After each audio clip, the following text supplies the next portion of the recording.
to the Undergraduate Research Conference. My name is Professor David Perry. I'm from the Science Department, and I have the joy of moderating today's presentation, which means I get to hold up these cards and do little else other than that.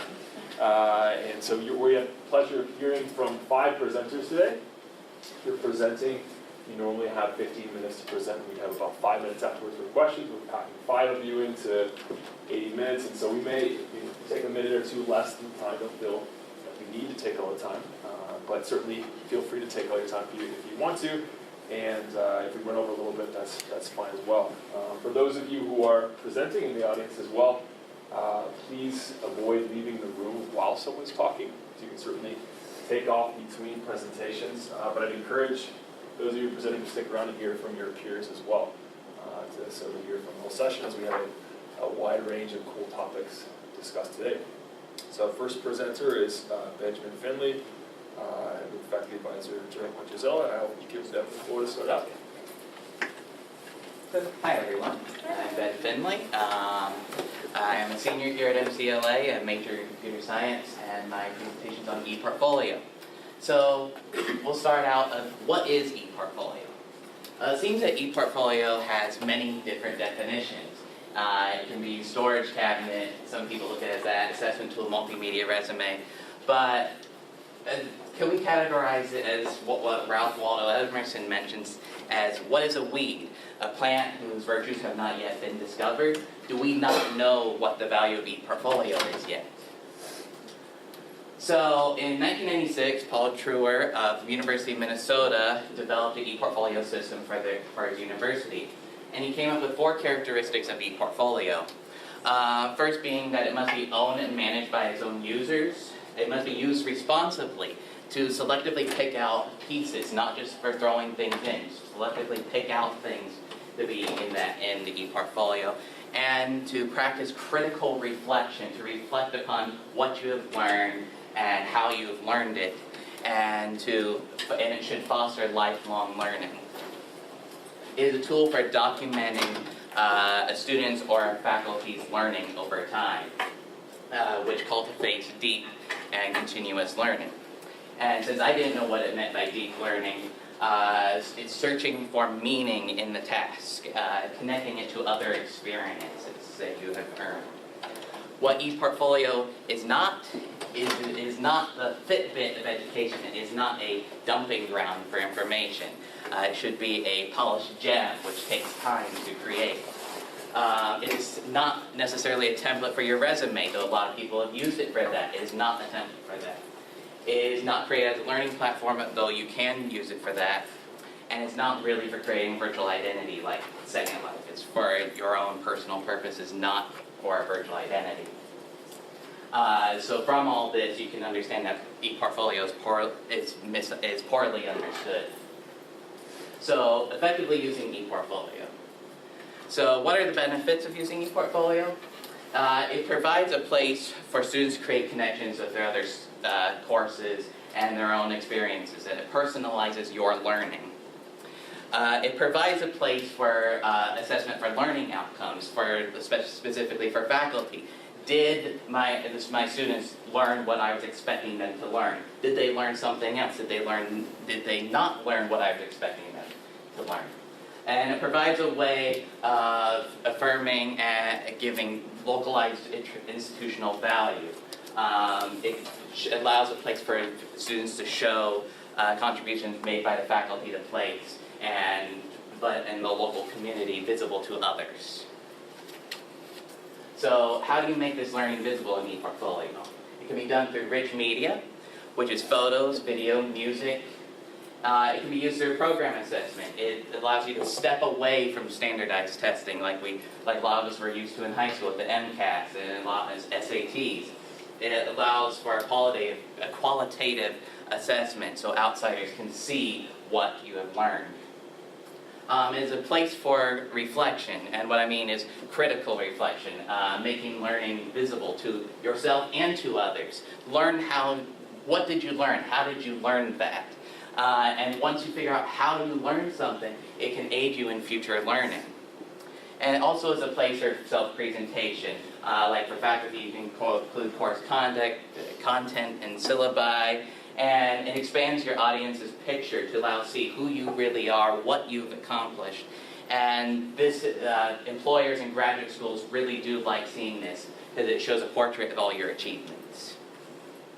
So here's an example from Boston University. They use ePortfolio in 50% of their writing classes. All of their papers that they write in the class are on ePortfolio. And throughout ePortfolio, they list all the stages, from the beginning of the storyboard to the drafts. This is the beginning of it, to where they were writing a reflection of the main, what the claim of the paper was going to be about. That's the reflection. And then it shows the feedback from the professor on that student's work. So it's also, it allows you to see this from the start to the finish. An example of Rich Media from one of our alumni here, you can see that he used pictures, the gallery, and incorporated video of his experiences here on campus. So how can ePortfolio be implemented? Well, making the change, I have to express and emphasize that there is no plug-and-play total ePortfolio solution. Any choice takes time and effort and dedication to implementing it. In some cases, some courses would need to be restructured. Don't freak out. What I mean by that is a move from surface learning to deeper learning. Because surface learners tend to look at each assignment as a demand to be met. Oh, I have one more assignment to do. Okay, just get that done, mark that off the checklist. No, we want students to see a meaning in their learning. This makes students responsible for their own learning. The teacher is no longer responsible, because let's face it, when we were in high school, we were spoon-fed our education a lot of the time. We left answering questions and asking questions to authority. These skills towards deeper learning must be taught throughout the undergraduate curriculum. ePortfolios must be required in more courses. It can't just be one. For example, with the University of Minnesota in Duluth, they required ePortfolio in their freshman writing classes. And they believed that by implementing it in that one class and saying that you'll have access to it after graduation, that students would use it. Well, first of all, the reflections were rather disappointing. They were more of descriptions. It said, this is my paper from my freshman writing class. It is on drafts. It can say anything. It just was not a real reflection. The use of ePortfolio did drop immediately after that course was over. Does this sound familiar to anybody? Don't say a word. Students did not put out any more than what their instructor required, and it was far from a critical reflection. And the main point from this is campus-wide implementation is not going to happen by one course requirement. So how do we get there? Through student self-regulation. Professors, advisors, anybody that students work with on campus will need to help their students figure out what learning strategies work for them, be it visual, auditory, or kinesthetic, and setting goals to monitor that learning. Help them with critical reflection, creating meaning to the learning, connecting your coursework to the profession, and understanding how that learning occurred. And increase the ePortfolio requirement.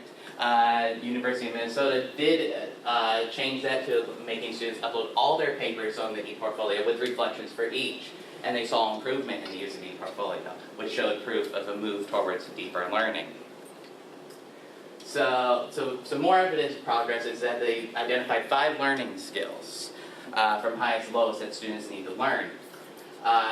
Students need to collect relevant artifacts of learning.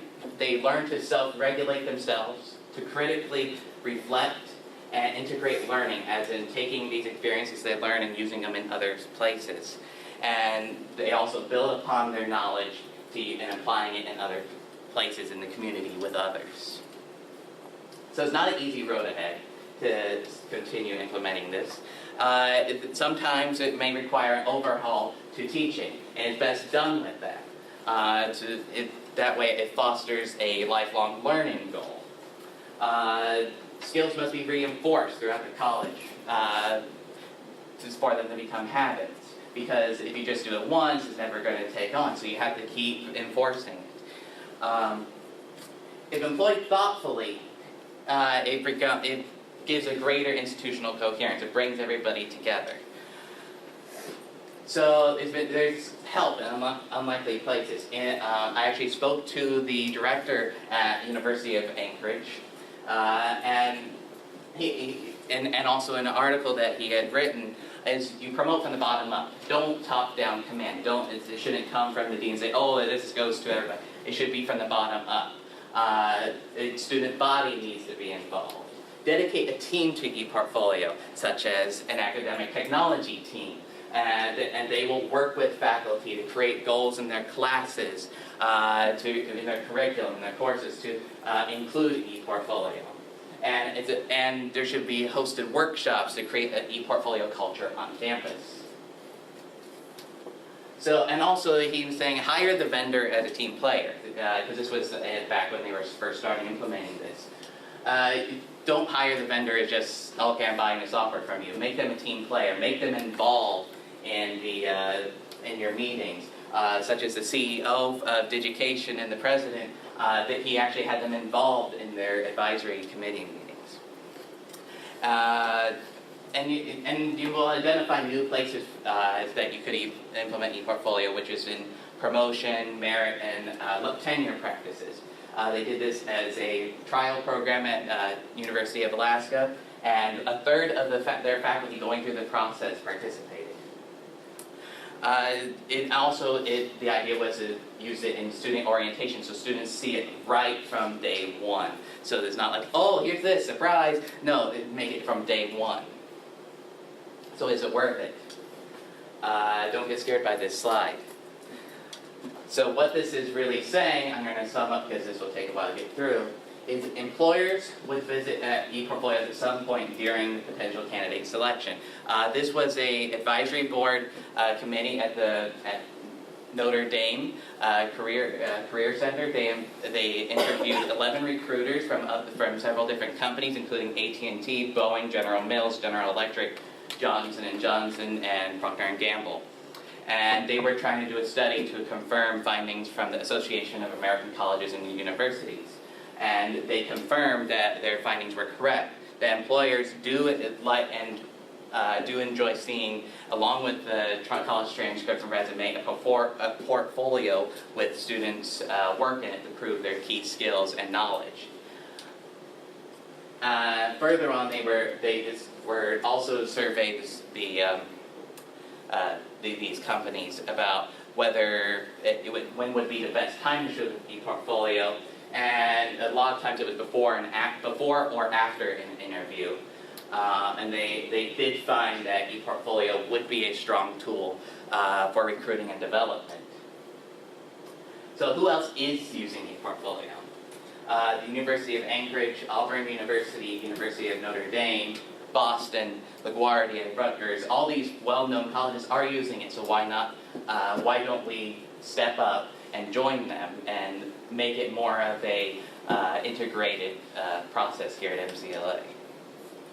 I did want to say that more than 50% of U.S. colleges and universities now have some form of ePortfolio experience. Any questions?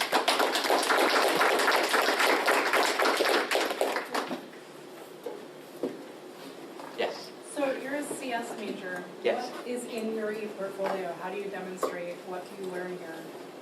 So as a CS major, because of the limitations of ePortfolio, we can't exactly show applets in it, but we can show examples of code in our ePortfolios. We can show what skills we learned, for data structures and algorithms. Most of that just went over everybody's head right about now. But in that class, you can talk about the structures of trees, heaps, and stacks, and everybody's like, what the heck am I talking about? Bear with me.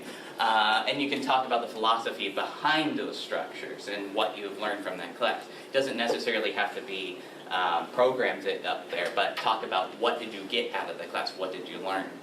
And that same goes for a lot of the programming classes on campus, or anywhere, really. Cool, thank you. Yes? Do you find that there are classes that it would work better for in those circumstances, like you were talking about like the English papers and things like that, that it clearly would work very well, you see the whole process. But I feel like there are some classes that might not necessarily work that same way. That is true. And, like, That is true. Like when I was talking to the director at University of Alaska, he was saying that like more writing classes generally use it. At Boston University, the general education department uses it more than a lot of other departments. So it does depend upon the class, but you can always have a reflection piece in your ePortfolio about what did you get out of the class, what did you learn. It might not necessarily be drafts of papers because you might not have done any writing in that class. Like a programming class, I think we didn't write, there's no essays to write in the Java class, no, but you can write reflections about what you have learned. The idea is really to reflect and discover more about yourself and the learning.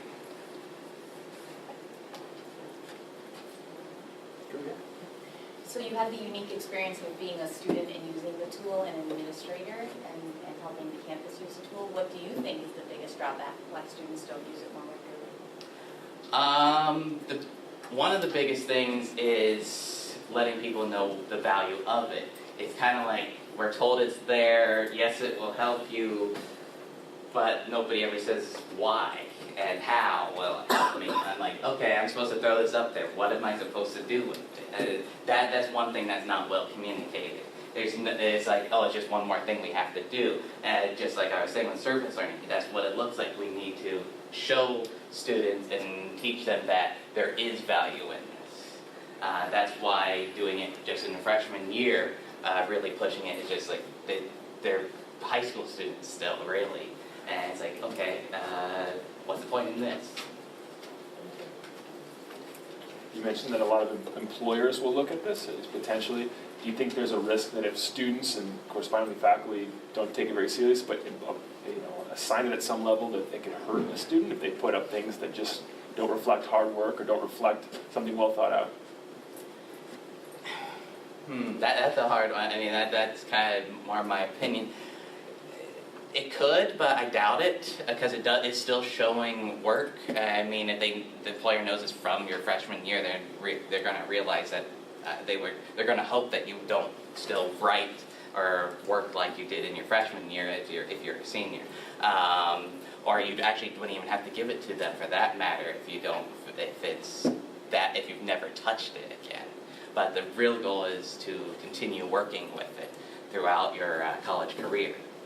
Even if you change schools, to continue working on an ePortfolio, be it here or elsewhere. Yes? A few years ago, I worked on creating a template for the ePortfolio for the education department, and they now do use the ePortfolio for the student teaching experience. But the problem that I encountered in working on that was worrying about the proliferation of the need for multiple ePortfolios, because the students in education major in other subjects as well. And at the time, I don't know if the history department is still doing this, they were requiring an ePortfolio. Right. English required a paper portfolio. So what I tried to do was to make a template that integrated history and English and education, but they all had different goals. So it became very complicated. And so that's my question, is how should we have a sort of a standard template for the whole college that then individual class professors ask students to contribute to that one? Or how, it's a complicated matter. That is a very complicated situation. Such as, like I just talked to the director at Boston University yesterday afternoon, and he was telling me the same idea that a lot of the programs do use their own version, their own templates, and but this college did start out with a core one that everybody on the campus was supposed to use. You don't necessarily, thinking on the terms of like your education majors might have several other majors involved. You probably, my personal opinion would be you would continue working on both of them. If you're a history major and an education major, you continue working on both of them, and you can share both of them. You could also create a third one and combine pieces from both. Combine the pieces that have the best reflections, have the most meaning to you into that final one, and you can share that third one. Good idea. Great, well, thank you for your questions, and thank you, Ben, for your presentation.